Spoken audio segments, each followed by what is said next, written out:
চোখ রাখছি বিশালগড়ের দিকে। বিশালগড়ের পুর পরিষদের বিরুদ্ধে উঠল বড়সড় অভিযোগ রয়েছে যে ট্রেনের জল এবার দোকানের সামনে প্রবেশ করছে। দুর্গন্ধ আর অস্বাস্থ্যকর পরিবেশ তৈরি হয়েছে, কিন্তু সেই জায়গায় বিশালগড় পুর পরিষদ কোনো ব্যবস্থা গ্রহণ করছে না। বিশালগড় পুর পরিষদের 10 নম্বর ওয়ার্ডের নিচের বাজারে কাউন্সিলর এবং পুরমাতার বিরুদ্ধেও ক্ষোভ উগরে দিয়েছেন ব্যবসায়িকরা। তাদের অভিযোগ, ড্রেন পরিষ্কার না করে রাস্তা উঁচু করা হয়, যার ফলে এই ড্রেনের জল দোকানের সামনে চলে এসেছে, দুর্গন্ধ ছড়াচ্ছে। এসব পরিস্থিতি দেখে ব্যবসায়ীরা আসছেন না দোকানে, অথচ মাসে মাসে পুর পরিষদকে ট্যাক্স দিতে হচ্ছে এই ব্যবসায়ীদের। তবে কেন তারা কোনো ব্যবস্থা গ্রহণ করছেন না? একদিকে যখন ট্যাক্স নিচ্ছেন, ঠিক অন্যদিকে সেখানকার ব্যবসায়িকদের স্বাচ্ছন্দ্য দিকে কেন নজর রাখা হচ্ছে না? আর তাতেই যে ব্যবসায়িকদের ব্যবসায় অনেকটা প্রভাব পড়ছে, সেই কথাই বলছেন ব্যবসায়িকরা। কি অভিযোগ উঠে আসছে বিস্তারিত শোনাবো। ড্রেন পরিষ্কার না, ড্রেন পরিষ্কার না, ব্যাপারটা তো এই ড্রেন পরিষ্কার না হতে এই জলটা রাস্তার মধ্যে উঠতেছে। ড্রেন থেকে সদস্যরা বাড়ির দিকে সোজা বলা সেপারে সোজা পরিষ্কার করে ড্রেনটা জলটা যেতে আর রাস্তার জলটা ওঠে, রাস্তাটা ভাঙে না। ব্যাপারটা তো এইটুকু।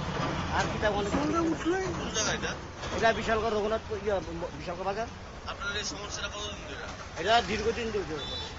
আমরা দেখতেছি আপনার দোকান এই মানে জলের নিচে, ওইখানে ওইদিকে বান করে দিচ্ছে জলটা জানা, ওদিকটা ওই সোজা রাস্তা।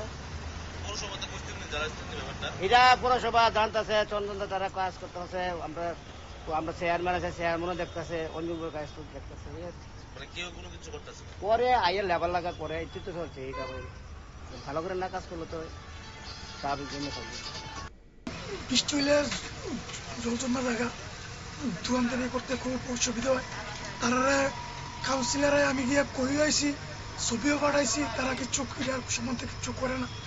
তা আমি কি দোকান লাগে কি বেঁচে দাম গা না ব্যবসা করতাম, এটা তারা একটু জানার দরকার। কোনখানে? বিশালগড় নামা বাজার। এটা দীর্ঘদিন যাবত এমন অবস্থা।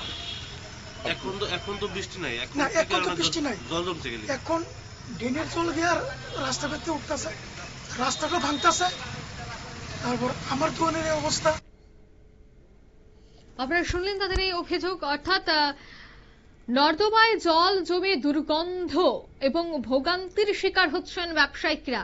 কিন্তু তারা অভিযোগ করছেন সবটা বিষয় কাউন্সিলর এবং পৌরপিতা জানলেও কেন পদক্ষেপ গ্রহণ করা হচ্ছে না। তবে কি তাদের দিকে খেয়াল রাখছে না পুর পরিষদ? প্রশ্ন কিন্তু তারা তুলছেন। এখন দেখার বিষয় সংবাদ সম্প্রচার হবার পর কোনো পদক্ষেপ গ্রহণ করা হয় কিনা। নিয়ে নিচ্ছি ছোট্ট একটি বিজ্ঞাপন বিরতি, সঙ্গে থাকুন।